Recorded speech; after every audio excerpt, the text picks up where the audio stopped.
Bonjour et bienvenue dans cette deuxième épisode d'Agency Game. Et si tu n'as pas encore vu le premier épisode, je t'invite à regarder d'abord, le lien est dans la description, de d'abord regarder ce premier épisode si tu veux pouvoir comprendre et suivre cette deuxième partie. Pour rappel, on est sur 4 épisodes complets pour pouvoir démarrer et accélérer ton agence, ton business SMMA, ton agence de marketing en ligne, tout simplement, sans connaissance ni expérience. L'idée, c'est dans cette deuxième partie de parler de la création de la cible, de l'offre et du package tout simplement pour pouvoir commencer à vendre ta prestation et la faire sous-traiter ensuite à des freelances. Donc on est dans cette deuxième partie, dans cette deuxième vidéo intitulée La formule pour créer ton agence rapidement. Première chose, il faut toujours partir d'une demande, d'une cible. Donc l'idée, c'est d'abord de choisir ses futurs clients. Première étape, première chose d'un point de vue état d'esprit, c'est de ne pas se dire j'accepte tout le monde et merci si on me donne du travail. Non, non. L'idée, c'est de bien choisir. On choisit avec qui on travaille et on choisit donc ses futurs clients, ses clients idéaux. L'idée, c'est de comprendre qu'il y a déjà 3 étapes d'évolution dans le marketing, dans l'agence. Il y a l'étape premier petit client. C'est des clients qui vont nous permettre de générer un CA par client entre 500 et 2000 euros par mois. Pour moi, ça, ce sont des petits clients. On peut les aider assez facilement, mais ils sont en fait très faciles à accompagner et à obtenir. Deuxième étape, les clients middle. Donc là, c'est des clients qui vont nous rapporter entre 2000 et 8000 euros par mois par client. C'est des clients qui sont en général des PME, qui ont des employés, qui sont un peu plus développés et qui cherchent à accélérer leur business avec la publicité ou avec les réseaux sociaux et on va les accompagner. Troisième type de client, là pour moi, ce sont des baleines. Ce sont des clients qui vont nous générer un CA de 8000 euros et plus par mois. Ces clients-là voilà, sont déjà à des niveaux élevés, ils vont demander des experts et ça va être plus difficile de les trouver lorsqu'on est totalement débutant, mais c'est possible. Certaines personnes dans la formation l'ont déjà fait dès le départ, mais voilà, ces clients-là vont avoir un peu plus de process, vont être un peu plus lents à signer parce que tout simplement ils recherchent de l'expertise pointue qu'ils n'ont pas en interne ou des niveaux de scaling élevés sur la publicité. On va se concentrer donc dans un premier temps sur les petits clients et il faut savoir qu'il y a une énorme différence entre généraliste et spécialiste. Pourquoi je dis ça? Parce qu'il y a beaucoup de gens qui ont envie de se lancer et qui ont envie tout simplement de tout faire. Ils ont envie d'être généralistes, de se dire je ne me ferme pas de porte et dès que je trouve un client, hop, je saute dessus. Merci monsieur de me donner du travail et je peux vous aider pour tout. Et en fait, ça c'est une erreur. Ce qu'il faut comprendre, c'est que le généraliste, l'agence à 360, l'agence de com qui veut tout faire, elle est dispersée et finalement elle ne finit par rien faire. Au début, il faut comprendre que toucher tout le monde, et ben finalement c'est toucher personne. Je recommande vraiment de commencer par une stratégie océan bleu, c'est-à-dire choisir une niche de clients, être spécialiste sur cette niche et une niche qui n'est pas encore attaquée par les grands requins du marché. Plus on va se spécialiser, plus on va se nicher, plus on va être expert sur cette niche et donc spécialiste. Et ces personnes-là vont plus facilement se retourner sur nous. On va plus facilement raisonner en eux. Elles vont se dire, bah voilà, cette agence, elle est faite uniquement par exemple pour les concessionnaires automobiles et donc c'est pour moi. Et donc c'est plus facile derrière de lui vendre en fait. Donc je conseille vraiment, vivement, de commencer en étant spécialiste, en étant niché. En plus de ça, on va savoir comme ça qui cibler, qui toucher, et donc on va pouvoir se concentrer plus facilement sur qui on peut aider. Et c'est beaucoup plus intéressant pour fournir aussi des résultats après dans un deuxième temps, et aussi pour pouvoir se développer plus rapidement, parce qu'il va y avoir des recommandations. Imaginons que je me niche et que je veux toucher uniquement les concessionnaires automobiles, et si j'ai des bons résultats avec un concessionnaire automobile, il va vouloir me recommander à ses collègues, à d'autres concessions en France, etc. Et donc, ça va être plus facile pour moi de pouvoir leur vendre ensuite mon même package. Et donc, de me développer et de grimper l'échelle plus rapidement.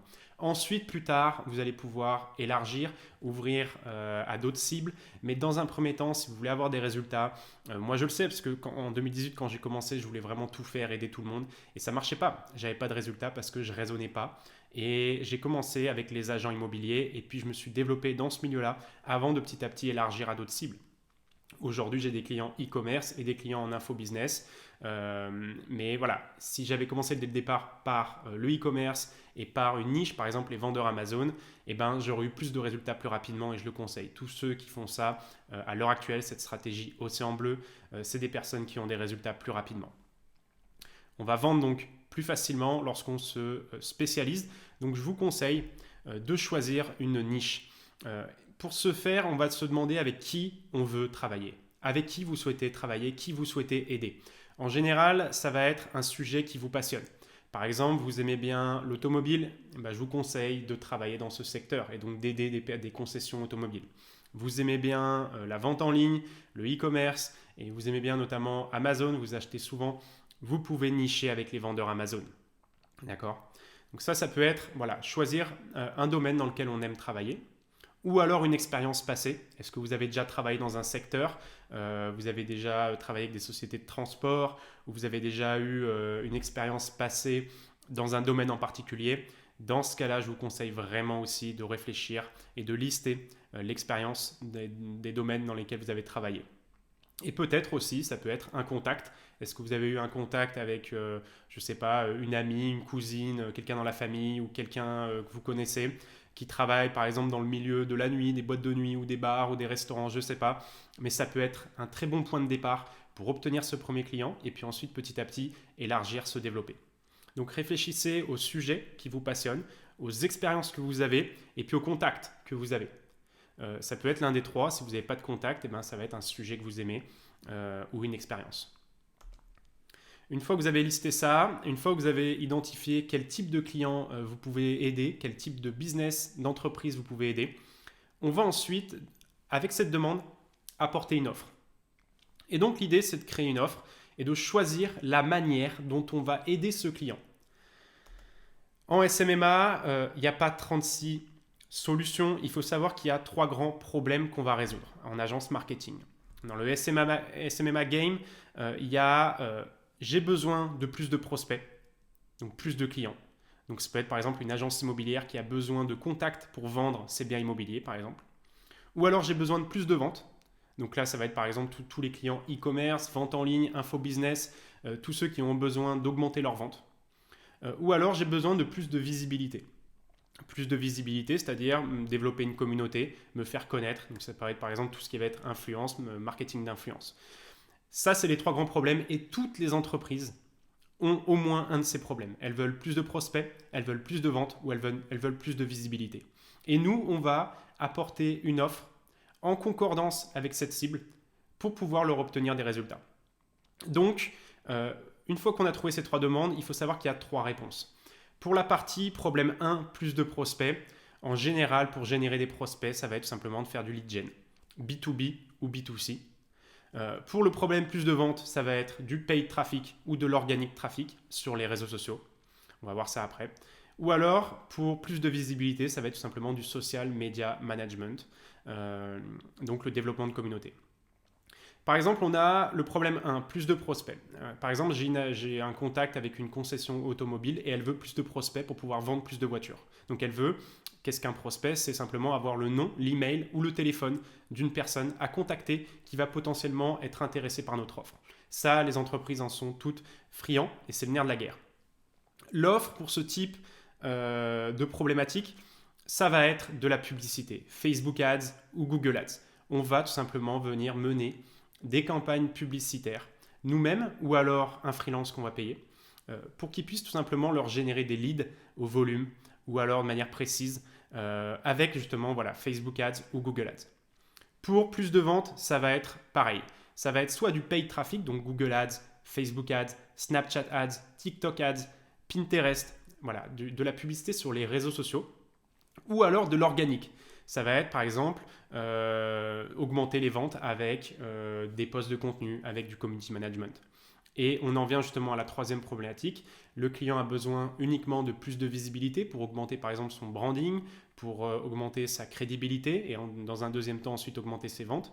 Et bien cette personne-là, on va lui proposer du community management, donc de la création de contenu ou alors de la réponse, du développement de communauté, répondre aux commentaires, répondre aux messages. Ça va être un service de commodité. Au niveau du pricing, alors ça c'est la question qui revient souvent, je suis débutant, je ne sais pas comment pricer, je ne sais pas comment présenter mon offre à un client.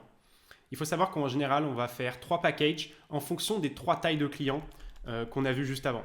Donc les 3 tailles de clients, pour vous resituer, c'est exactement ces 3 étapes d'évolution. Le petit client, le middle et la baleine, en fonction du budget qu'elle a et de sa taille en fait. L'idée, c'est ici de donc formuler 3 packages. Le package 1, par exemple, ça va être uniquement prendre un pourcentage variable sur la publicité.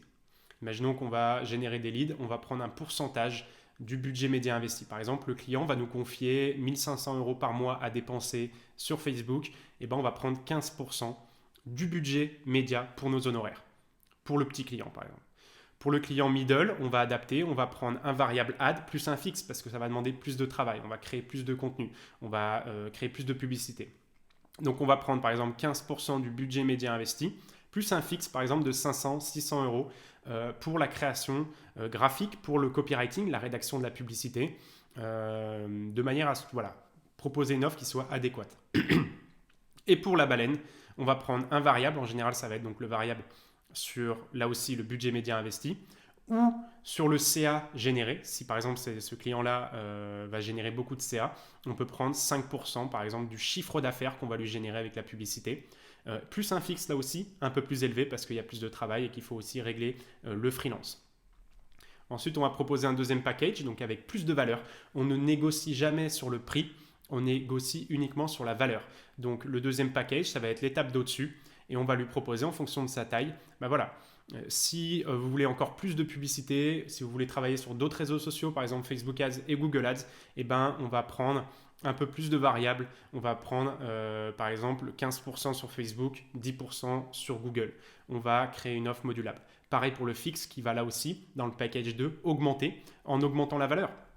Ok, vous avez plus de budget à dépenser, vous souhaitez avoir encore plus de résultats, dans ce cas-là, on peut passer à l'étape d'au-dessus où on va aussi, par exemple, inclure du social media management, de la réponse aux publicités pour pouvoir tout simplement lui faire gagner aussi plus d'argent tout en augmentant vous aussi votre valeur. Et puis ça va être pareil pour le package 3. On va rajouter par exemple, au-delà du community management, par exemple de la virtual assistance, donc de la réponse aux DM qu'ils vont recevoir, aux messages qu'ils vont recevoir sur Facebook ou Instagram, ou par exemple du contenu aussi qui va être fait sur LinkedIn.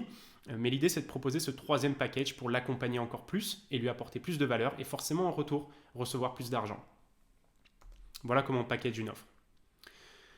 Au niveau de la délivrabilité de cette offre, donc maintenant on a une cible de clients qu'on veut aider parce qu'on a trouvé un sujet qui nous passionne. Par exemple, on aime bien aider les vendeurs Amazon. On lui propose par exemple, ce vendeur-là va générer par exemple 5 000 € de CA par mois. On va lui proposer par exemple l'offre de la taille 2, donc 15% du budget média investi, donc il va nous confier par exemple 1 500 € de budget, on va prendre 15%, plus un fixe de 500 € pour pouvoir tout simplement créer les publicités. Et puis ensuite, il va falloir délivrer cette prestation. On peut le faire soi-même ou on peut le faire sous-traiter. Et c'est ça toute la force du SMMA. Il faut savoir qu'à l'heure actuelle, c'est une estimation, il y a environ 10 millions de freelances à travers le monde. On peut travailler avec des freelances en France, mais on peut aussi travailler avec des freelances à Madagascar, au Pakistan, aux US, à Bangladesh. Il y a de très bons freelances en Inde. L'idée, c'est tout simplement de leur donner du travail, de le faire sous-traiter et puis de recevoir ce qu'ils ont créé, par exemple la rédaction des publicités, la création graphique de la publicité, et puis pouvoir ensuite la soumettre aux clients. Il y a plein de plateformes pour ça. Il y a Fiverr qui va vous permettre de trouver des petits freelances ou pour des missions courtes. Il y a Malt.com. Là, ça va plutôt être sur des freelances avec des contrats à plus long terme. Donc Malt.com, c'est très bien pour trouver par exemple des freelances français avec qui on va travailler. Il y a Upwork, qui est l'équivalent de Malt.com, mais cette fois-ci pour la partie internationale. Donc sur Upwork, on peut trouver des freelances en Bangladesh, en Inde, à Madagascar. Et donc forcément, la main-d'œuvre est moins chère. Et puis là aussi, pour des petites missions en France, l'équivalent, c'est 5euros.com. Donc là, ça peut être par exemple du montage vidéo, de la création graphique, et c'est très peu cher. L'idée, c'est de leur faire une demande de devis et puis de négocier ou de voir avec eux comment on peut améliorer, comment on peut créer une relation. Et puis ensuite, une fois que c'est fait, on va tout simplement venir lancer en facturation ce freelance-là On signe le client et puis dès qu'on est lancé sur la création publicitaire, on va tout simplement demander au freelance de rédiger les copies publicitaires, de rédiger de faire la création graphique ou tout simplement de s'occuper de la création de contenu si on fait uniquement du social media management. Mais l'idée c'est voilà, de venir faire sous-traiter tous les éléments qu'on ne peut pas faire soi-même pour gagner du temps et pour pouvoir aussi passer à autre chose, tout simplement, pouvoir gérer plus de clients. Une fois qu'on a un premier client, on va trouver nos clients sur les réseaux sociaux ou autres. On va voir ça dans le prochain épisode. L'idée, c'est ce premier client, on va lui poser des questions. On va lui demander quelle est sa cible, quelle est son offre, quel est le prix de son offre, est-ce qu'il a déjà essayé les réseaux sociaux avant, quels sont les résultats. Et puis, on va lui faire tout simplement une proposition d'offre, donc avec le bon package adapté au bon client, comme on l'a vu juste avant. Et puis, une fois qu'il a validé, on facture. On va facturer ce package, tout inclus. L'idée, c'est de faire minimum du x3 par rapport au prix du freelance. Donc, n'oubliez pas qu'on demande le devis au freelance avant pour pouvoir estimer le coût d'un tel package. Et puis, on va chercher à tout simplement pricer 2 à 3 fois plus. Pourquoi ? Parce que nous, on va être l'intermédiaire, on va être au contact du client, on va assurer une assistance, on va chercher à optimiser les résultats constamment. Et donc, forcément, il faut qu'on soit rentable. Donc, on délègue ou on délivre. Et puis, à la fin du mois, donc c'est des contrats mensuels, donc je vous conseille de travailler minimum sur des contrats de 4 à 6 mois. Et puis, une fois que vous avez engagé ce client-là, à chaque fin de mois, on va lui faire un bilan et un reporting des actions. Par exemple, on a dépensé 1500 € sur Facebook, on a fait tant de ventes, on a eu tel résultat de coût par clic, et puis on peut améliorer, donc on fait un reporting où on peut optimiser et on monte les perspectives. L'idée, c'est voilà, d'engager sur 6 mois, 12 mois pour les plus gros contrats. Si vous pouvez engager sur 12 mois, c'est bien mieux parce qu'il faut mettre en place les systèmes, les process, et on obtient beaucoup plus de résultats à 1 an qu'à 3 mois ou même à 1 mois. D'accord ? Donc, travaillez vraiment sur des contrats avec engagement pour apporter plus de valeur. Le client va vous faire plus confiance aussi. Pour apprendre Facebook Ads, alors ça c'est le nerf de la guerre, il y a beaucoup de personnes qui cherchent à au début le délivrer eux-mêmes la prestation pour pouvoir se faire des pleines marges. L'avantage c'est que si on le fait soi-même, on a 100% de marge, on n'a quasiment aucun coût. Et donc le mieux c'est de le faire soi-même au début pour aussi comprendre un peu ce qu'on fait. Si vous souhaitez apprendre Facebook Ads, j'ai une playlist sur ma chaîne et notamment la dernière vidéo Facebook Ads pour les débutants en 2022 et vous allez comprendre et vous allez être capable de mettre en place des campagnes pub Facebook qui marchent. Donc vous pouvez ensuite vous rendre sur ma page YouTube, ma chaîne YouTube, et vous pouvez regarder. Il y a énormément de manières d'apprendre Facebook Ads gratuitement et c'est assez simple. Pareil pour Google Ads, pareil pour Snap, TikTok. Vous verrez que c'est vraiment très très simple. Il ne reste plus qu'ensuite à s'immatriculer. Alors, comment tout simplement créer tout simplement une entreprise en France si vous êtes basé en France ? Je vous conseille d'abord de commencer par l'auto-entreprise. Vous pouvez aller sur le site de création d'auto-entreprise ou de micro-entreprise, ça dépend de l'appellation. Vous allez payer finalement moins d'impôts que si vous êtes en société réelle, SARL ou SAS. Donc je vous conseille de commencer en étant auto-entrepreneur. Ça se fait en 5 minutes en ligne. Vous allez recevoir vos documents et vous allez pouvoir commencer à vendre vos prestations de services et les déclarer ensuite trimestriellement ou mensuellement directement en ligne là aussi. Vous n'avez pas à vous déplacer. Pour l'ACRE, donc si vous avez moins de 25 ans, vous allez pouvoir aussi faire une demande d'ACRE qui est une aide et vous allez en payer encore moins d'impôts. Il me semble que c'est 4 à 7% à vérifier, mais là aussi vous allez être encore plus rentable parce qu'il y a des aides pour les moins de 25 ans, c'est l'ACRE et ça se demande là aussi en ligne. Et donc, on déclare en prestation de service et on va faire une déclaration trimestrielle ou mensuelle. C'est très rapide. En une semaine, vous recevez vos documents. Il suffit de taper sur Google « Création auto-entreprise ». Vous allez pouvoir vous enregistrer et au bout d'une semaine, vous allez pouvoir commencer à facturer vos clients. Trouvons maintenant des clients. C'est le nerf de la guerre. Vous avez votre cible. Vous avez votre offre. Vous allez être immatriculé. Vous avez peut-être commencé à chercher vos freelances sur les plateformes que j'ai données juste avant. Il va falloir ensuite commencer à trouver des clients pour pouvoir leur apporter des résultats et se développer. Et ça, on va en parler dans le prochain épisode qui va être dédié à ça. Donc restez branchés, abonnez-vous. Si vous pouvez liker cette vidéo aussi pour l'algorithme, ce serait top. Et activez la cloche pour pouvoir tout simplement, avec moi, trouver vos prochains clients dans ce 3e épisode.